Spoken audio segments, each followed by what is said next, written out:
Thank you for being with me.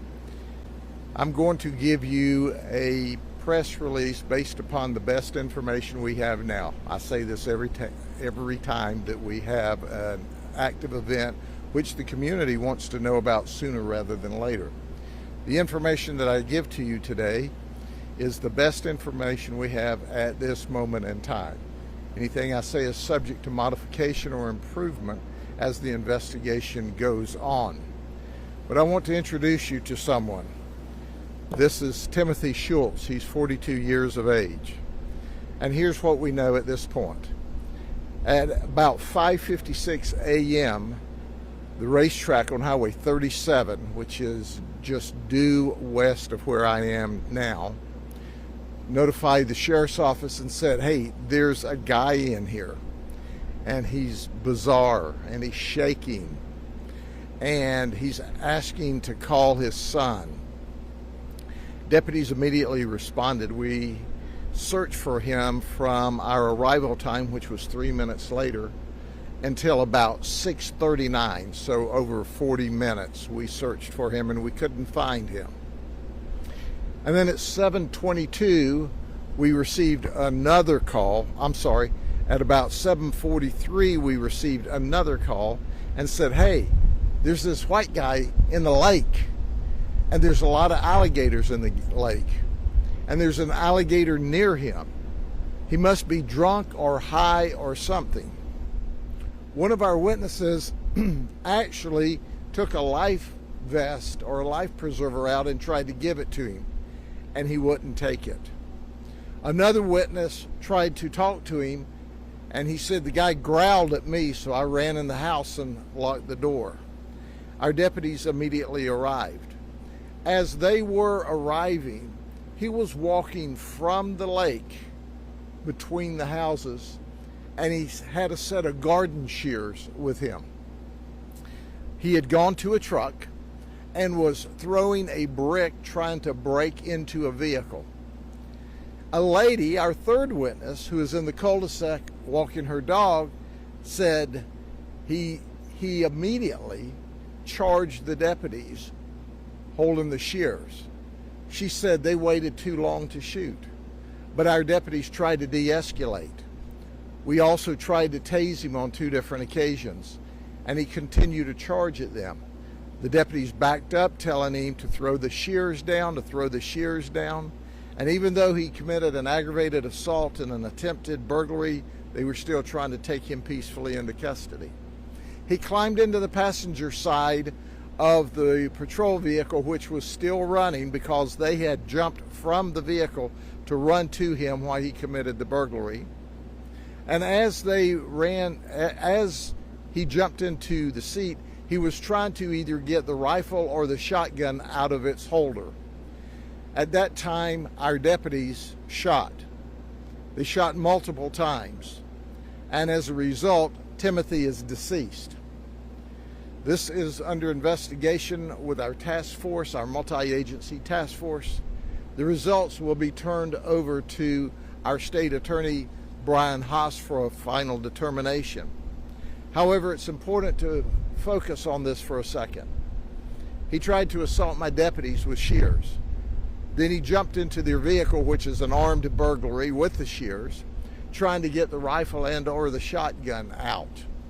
At that moment in time, all the warnings had to stop and the action had to begin. And that's when they shot him, enough to stop the threat. Are there any questions? Yeah, thank you for asking. His criminal history is long. It's meth arrest, meth arrest, meth arrest, meth arrest, meth arrest.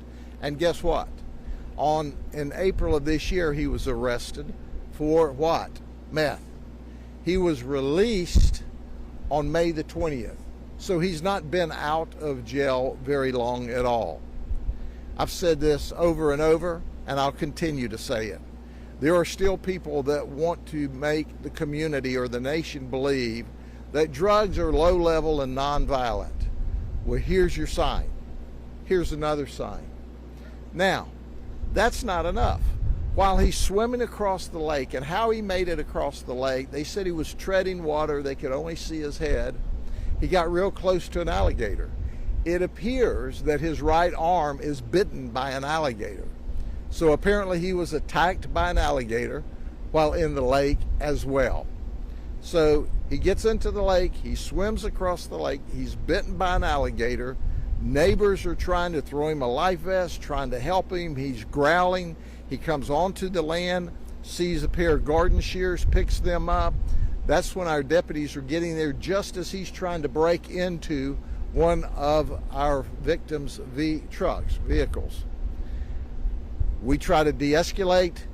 We tase him twice. We tell him to drop the shears, to no effect.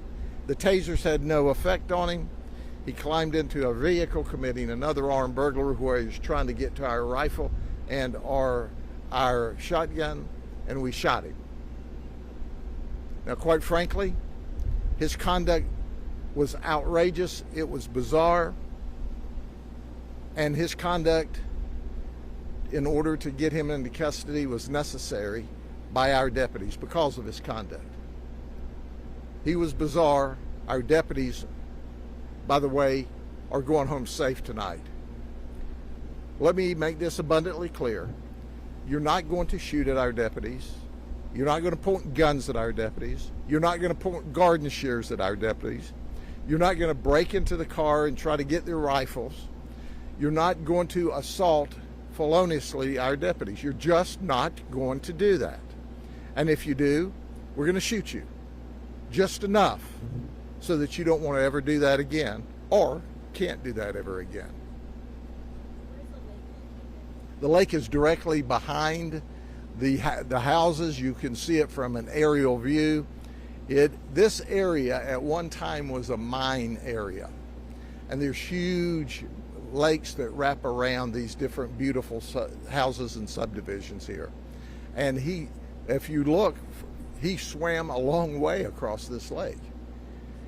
And the fact that he was bitten by an alligator significantly and still continued his rampage is shocking.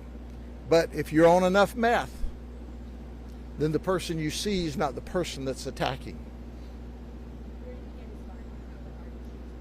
Excuse me? They were at one of the houses when he came out of the water. Apparently someone had left their garden shears in the yard, on the porch. And that's still under investigation. However, one of the victims, one of the witnesses, said that he left his garden shears out. The community is a gated community. How do you think he possibly got into the Yeah, he swam across the lake from Highway 37. And that's amazing in and of itself. It's a long swim. And he was gator bitten along the way. Now this is just crazy stuff, okay? You know that's got to be true. You can't make it up. And as a result, this is one more example of how violent people are when they use meth and use drugs. When you can swim across a lake, sustained apparent alligator bites, grab shears, try to break into a vehicle, attack law enforcement officers, jump into their car, try to get their rifle and shotgun, you're out of your mind on drugs. And it's not his first time. What is the condition of this man? He's dead. Deader than 4 o'clock.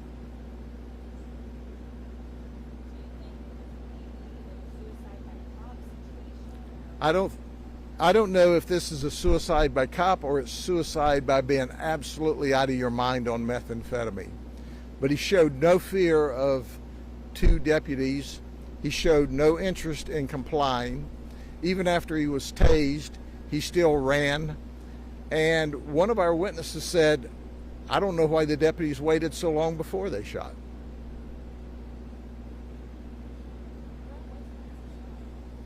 The shot was just after they arrived, within just a short period of time. As they were arriving, he was trying to break into the vehicle. So as they were arriving, they see this lady in the cul-de-sac. As they get out, she points back behind him and says, there he is there. He was hidden by the truck. And that's when they ran to him to try to take him into custody. Yeah, the deputies will be on normal administrative leave through the initial phases of the investigation, and then they will return to work just as soon as we complete the initial phases of the investigation. There's a mandatory evaluation and a debriefing with our psych team as a result of them having to be involved in a life and death situation. One of the two is still in training, and the trainer did exactly what he should have, and so did our brand new deputy. He responded appropriately. Both of them shot. Anything else? Thank you very much.